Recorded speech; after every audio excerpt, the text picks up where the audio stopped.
Hey Alex, thank you for joining me today for Real Estate No Dumb Questions. Absolutely. Thank you for having me, Leah. I'm excited. It's good to see you.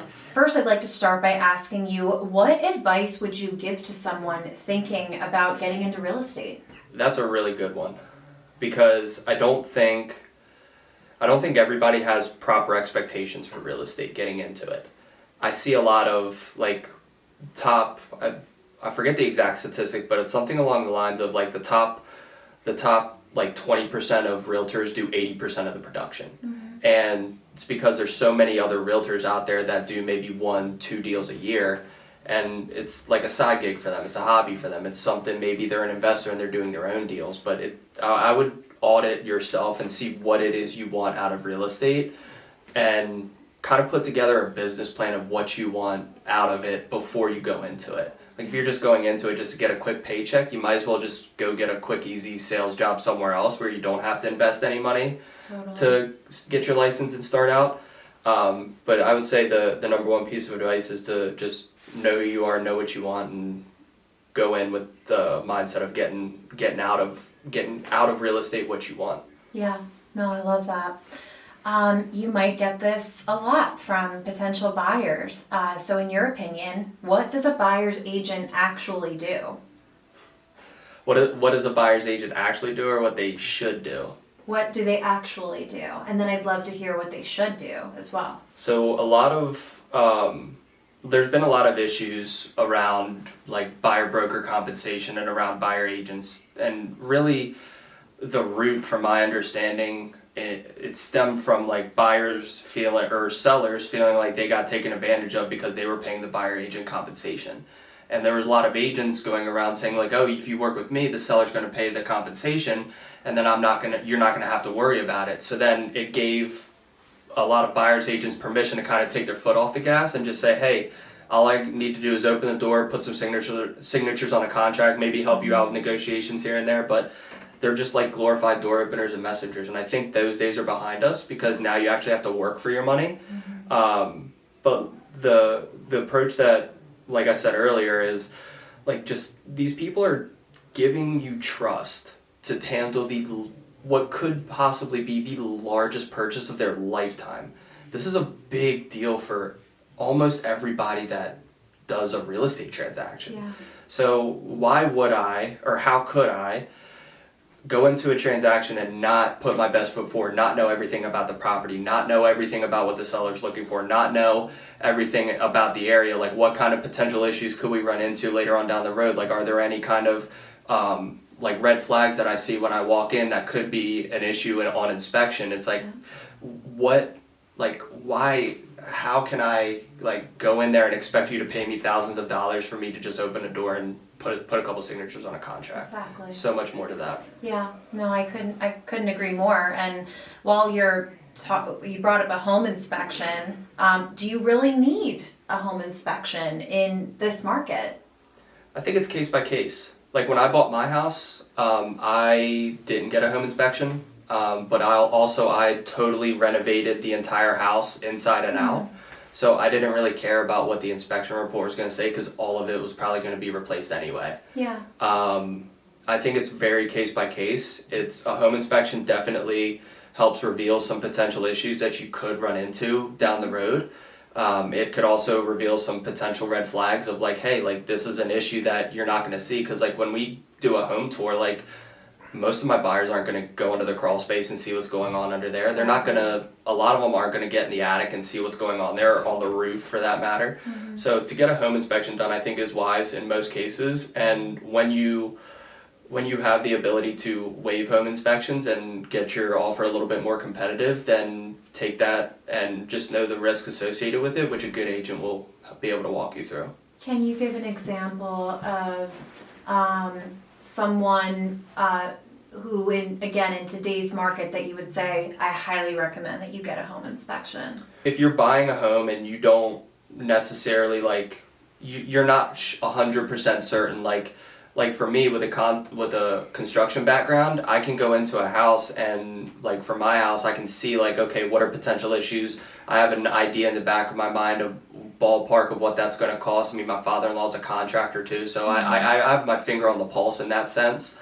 So for me, I would not, even if I was represented by another agent, I probably wouldn't get a home inspection. But for somebody who maybe who hasn't been dealt that deck of cards, then maybe it's like, hey, I just want to know and make sure the house is going to be safe to walk into. And if you have any doubts, like, we can get a home inspection done. And the way you pitch it and the way you negotiate it, and there's like, it's not like you have to waive inspections and offer a crazy amount of money to get a deal done. Like, we can still get you the home inspection and just be okay with like, hey, like if they're hesitant or they don't want to give you a home inspection, then maybe there's a red flag there. But again, a great agent will be able to help decipher that for you. So why do real estate deals fall apart, and how do you keep them together? It could be any number of things. It could be, the inspections. It could be financing. It could be like bad title work. There's so many things. Like, there could be like the buyer just gets cold feet, or I had a deal when I first joined the team, and I had a buyer call in. They wanted to see the house. We showed them the house. We put an offer in. They didn't put their EMD in. I contacted the buyer, said, hey, we need the EMD. Didn't answer, goes to me. And then come to find out, he had actually written an offer on another property that he got under contract on. So he got out of this within the inspection period and pulled out and went under contract on something else in a completely different state. So it could be a number of things. Like, most of the time I see it for inspections or financing. Yeah, that makes a lot of sense. That's wild though about the EMD, because the whole point is, that's like good faith money. It tells the seller you're serious. So the fact that he never turned in his EMD, you're like, he's probably not purchasing this. Yeah, exactly. Well, it sucked too, because I was hungry at the time too. Like, I had no money and I needed that commission check bad. Of course. Oh my God. We all have a story. Oh yeah.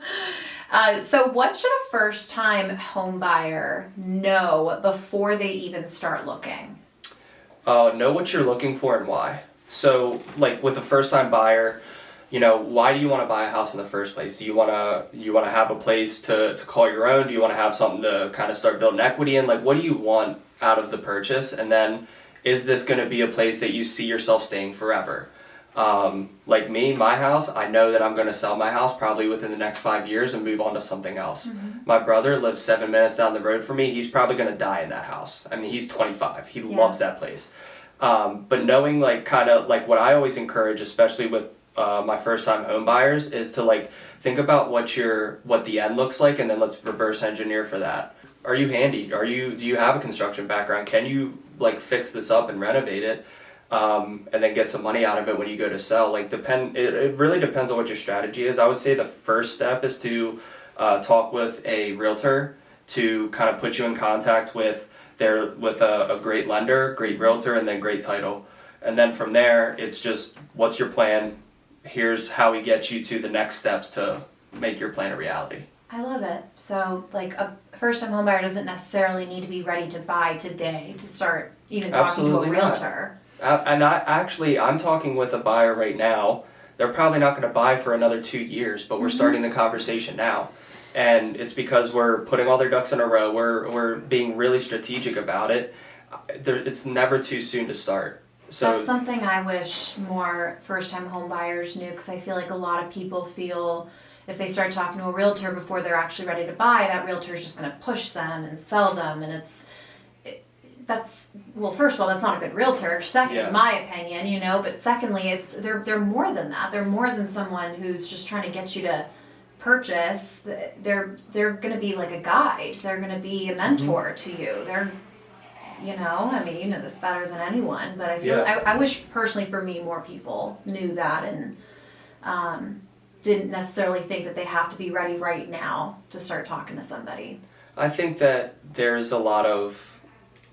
mixed advice out there. Like, there's some realtors that do come across as like used car salesmen. Sure. I've been unfortunate enough to run across a few of them in my time. There's also realtors out there that just they just want a quick deal, right? Like the Zillow Flex teams, like these leads that are coming through, they just want to get those quick leads and get those quick deals in and out, versus if you actually take the time to connect with a client and actually do what's in their best interest, which is what we're legally obligated to do. Exactly. it just makes it so much easier for you to build trust with these people. And then once you know what you're doing and you've proven that, you've built trust with these people, the transaction is so much easier because they're not fighting you. It's like, hey, you've proven to me that there's I should trust you. Yeah. But the key is you have to prove it. You have to keep proving it, because the first chance that you take and you break that trust, it's over with. Yeah,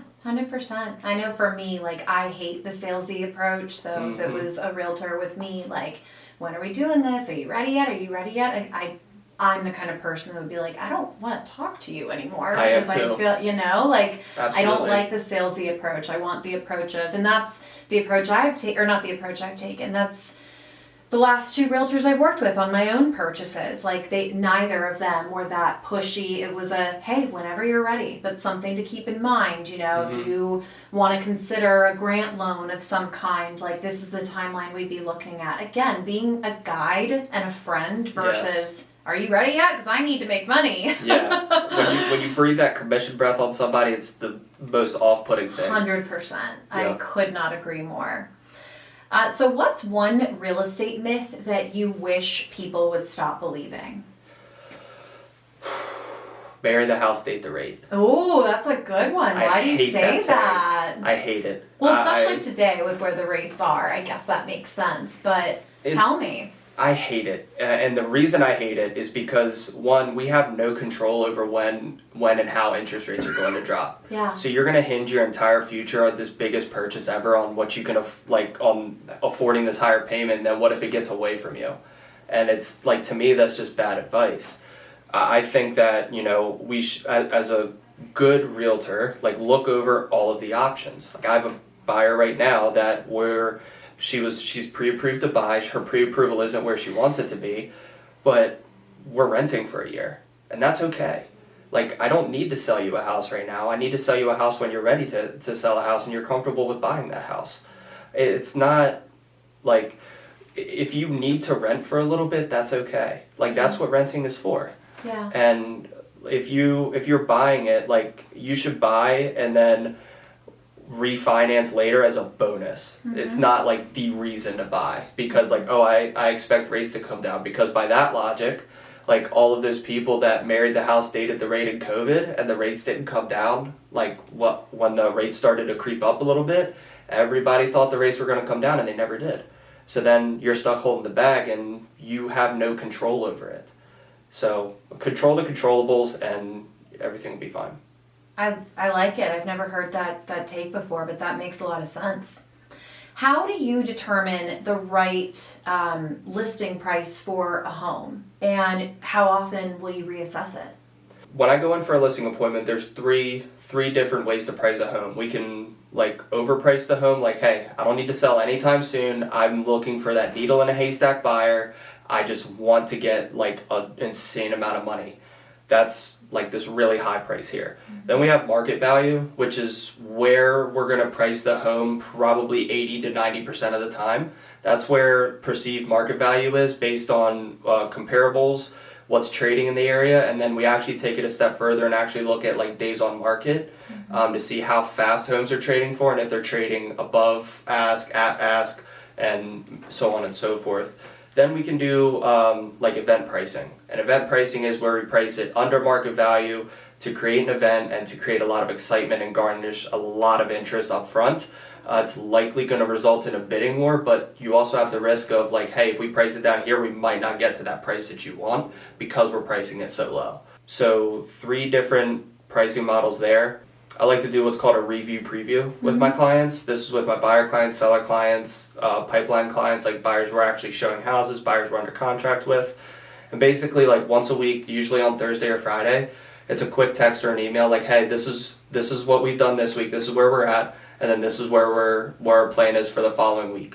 That way they always know what we've been working on, they always know what we're looking forward to, and then if they need me anytime in between, they just reach out. Review preview. I like it. And that's a really good way to stay, like, on top of communication, keep them in the loop. Yep. That's great. I wish I could take credit for that one, but that was Sharon Srivatsa. He's the goat. Okay. He's amazing. Well, that's okay. We learn these things and we implement them in our own routine. Absolutely. So prior to putting a house on the market, what Mm-hmm. repairs on the home or updates do you often suggest to your sellers so that they get the highest possible return on their investment? It depends. Does the seller, like, I'm dealing with an estate right now, and they're not like the highest and best use of the property would probably be to tear down the house and build like a really big Oh, wow. waterfront house. Yeah. But we're probably gonna sell it at like right around market value, maybe a smidge below, just because of their situation. Like we might be able to price it higher and get a little bit more for it, but it's not gonna be on the timeline that they want. I think it's all situational, but if I were to narrow it down to like what's gonna like kitchens and baths, or where you're gonna spend the most money on a renovation, and then like your curb appeal is so important. That first impression when you walk up to the house, and when the first photo you see of the house, if it's clean landscaping, everything's tight, it looks good, it's all fresh, that's gonna make people want to like look in, swipe more, and then actually get out and see the property. So, can you explain what happens when an appraisal comes in low, and how do you tackle that roadblock with your clients? Am I representing a buyer or a seller? Let's say you're representing the buyer. I'm representing the buyer, and the appraisal comes in low. Yep. So what we're gonna do is, first thing I'm gonna do is I'm gonna go to the seller. I'm gonna say, hey, Mr. or Mrs. Seller or seller's agent, the appraisal, like we're under contract, let's say 600,000. The appraisal came in at 575. We're gonna need to drop the price. That's my first bet as a buyer's agent, because I'm trying to get my buyers the best deal. Always working within the best interest of my buyer. It's in their best interest to get that price down. Flipping it, if I was the seller and the appraisal came in low, then I'm going to talk with the appraiser, figure out what comps they use, see if there's any comps that I use that are different, if I'm seeing something different, to see if we can kind of correct and get that appraisal value back up to our contract price. Because in both scenarios, whether you're representing the buyer or the seller, you want it to have appraised for at least what you listed the property for, right?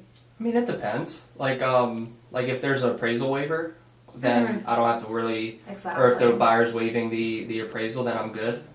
Or if they're playing, like if they say like they'll cover $20,000, they have $20,000 to cover the difference of the appraisal if they need it, then I'm not, as pressed about it. But those are like, for a buyer, I'm going to go to the seller to get the price reduced. If I'm the seller, I'm going to go to the appraiser and get the price raised. Makes sense. I like it. So if you had to put a percentage on it, how often would you say appliances are included with the purchase of a home? I feel like details like this can often be overlooked.